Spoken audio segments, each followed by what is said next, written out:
E rapaziada, tudo bem com vocês? Eu espero que vocês estejam bem. Meu nome é Pedro e eu vim trazer uma devocional que fala um pouquinho sobre esperança.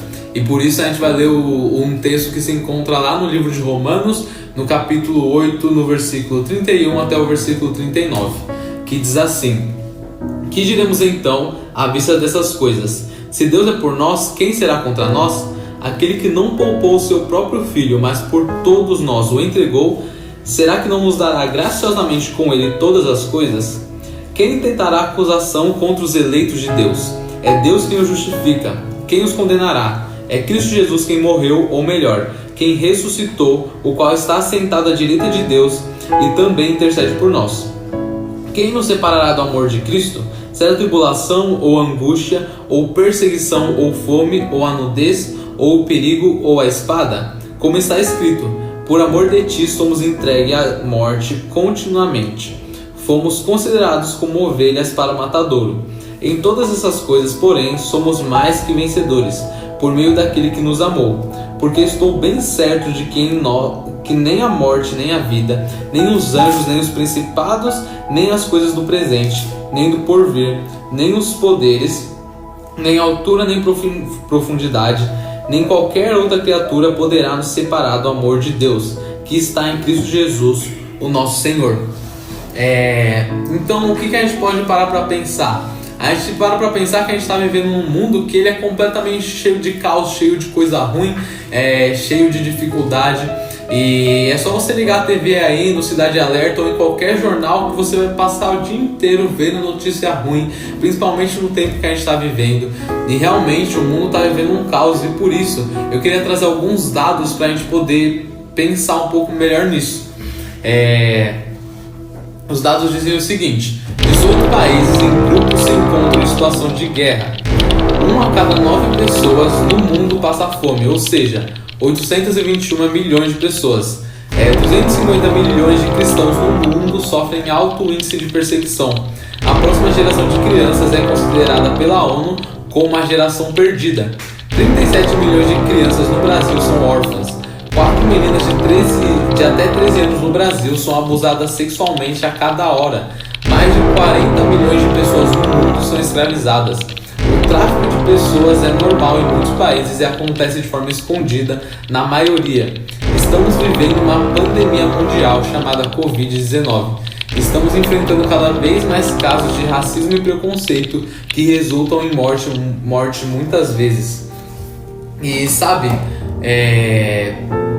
e todos esses dados, e todas essas situações e tudo que a gente vê no mundo, sabe, não somente esses dados, mas tudo que a gente vê de ruim e que nos aflige no mundo, eles são consequência, eles revelam a nossa natureza pecaminosa, o quanto nós somos pecadores, o quanto nós somos, nós ofendemos a Deus e nós nos afastamos de Deus, sabe, toda a nossa carne ela é cheia de pecado, e não somente nossas atitudes, mas os nossos pensamentos, as nossas intenções, os nossos desejos, os nossos objetivos, os nossos sonhos, eles revelam o quanto nós somos pecadores, o quanto nós não temos realmente nos apegado em Deus, sabe? E nós temos nos entregado às nossas vontades carnais, e o pecado ele nos escraviza.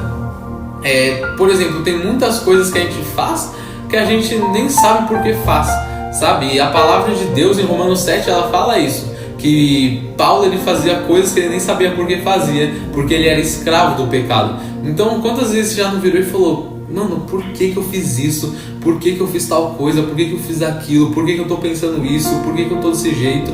É porque nós não fazemos o que queremos, ou que realmente para o que fomos criados. Como o Nathan disse na última devocional, que nós somos criados para a glória de Deus. E muitas vezes nós não vivemos dessa forma, mas nós vivemos escravos do pecado, sabe? Escravos das nossas vontades, dos nossos prazeres. E não somente escravos nós somos, a única consequência do pecado não é só a escravidão, mas também é a morte. O pecado ele nos leva à morte. Se você parar para pensar que o ser humano ele não sabe lidar com a morte, quando alguém morre a gente chora, a gente entra em depressão, a gente chega até a cometer suicídio. Quantos casos a gente não vê, porque realmente o pecado ele nos leva à morte. E não somente a morte física, mas também a morte espiritual, o afastamento completo de Deus.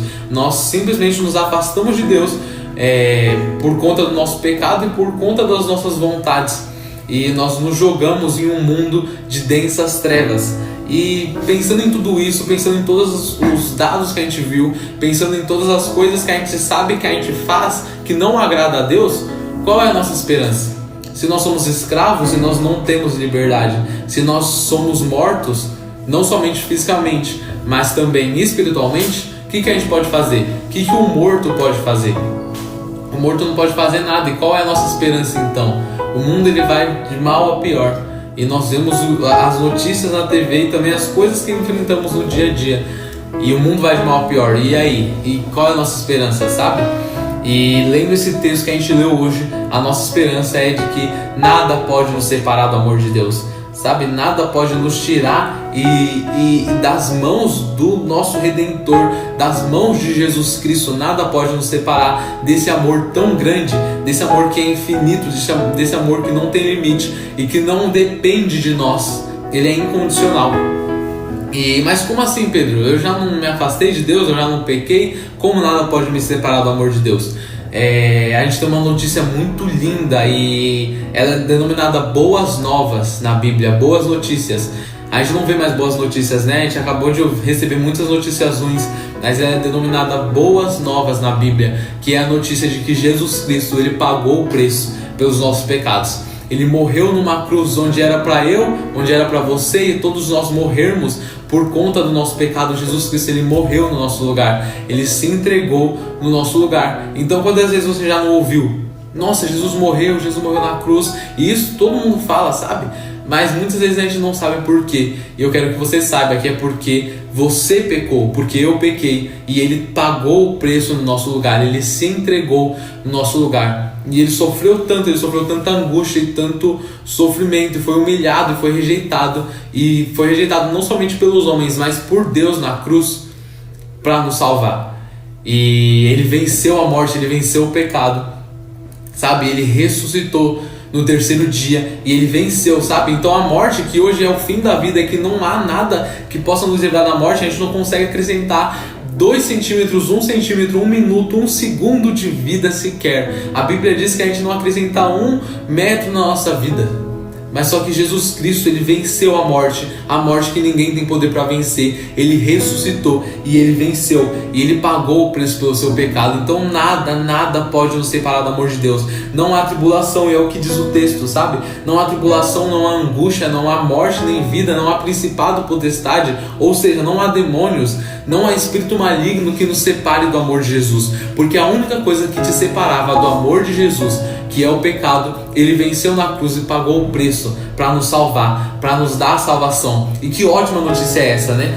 Que maravilhosa notícia é essa. E por isso, em todas as coisas, nós somos mais do que vencedores. E é o que a palavra de Jesus diz. Porque nós somos mais do que vencedores, não por nós mesmos ou porque nós vencemos, mas porque nós estamos em Cristo Jesus e ele venceu no nosso lugar. Ele venceu por nós e ele pagou o preço.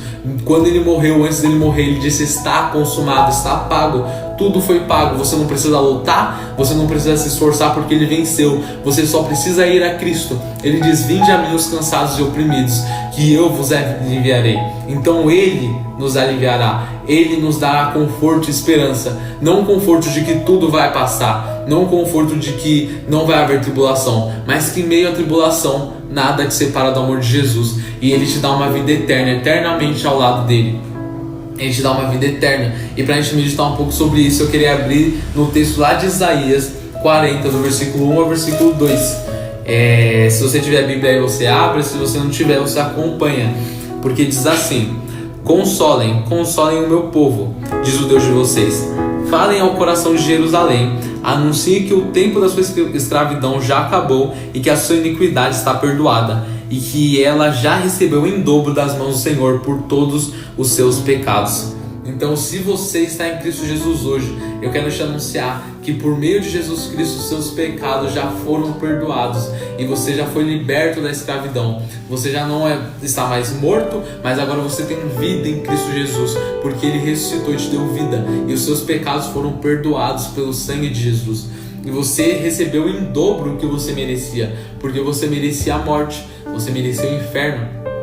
E Jesus Cristo, Ele te deu o céu e a vida eterna. A morte você merecia, Ele te deu a vida eterna. Você merecia o inferno, Ele te deu o céu. Você recebeu em dobro. Você não merecia isso. Isso se chama graça, um favor imerecido, e você recebeu por meio de Jesus Cristo. E sabe que maravilhosa verdade é essa? Então, se você não faz parte disso ainda, se você nunca recebeu Jesus, se você nunca se entregou a Jesus, eu queria que você mandasse uma mensagem pra gente poder conversar sobre isso e realmente você poder entender um pouco melhor sobre tudo isso. Mas se você já recebeu e se você já tem essa verdade como única em sua vida, glória a Deus por isso. E tá na hora de sair do sofá, de sair da sua cama, acordar e despertar e anunciar esse evangelho, porque é chegado o dia. A palavra de Deus diz lá em Romanos, no final do livro de Romanos, que é chegado o dia. Então que a gente possa acordar e se preparar, porque Jesus Cristo está voltando. E vamos anunciar esse evangelho, essa mensagem a todos os povos e todas as nações, para que eles conheçam o evangelho tão maravilhoso que um dia nos salvou. Fechou, galera? Então é isso daí. Deus abençoe vocês e é nóis.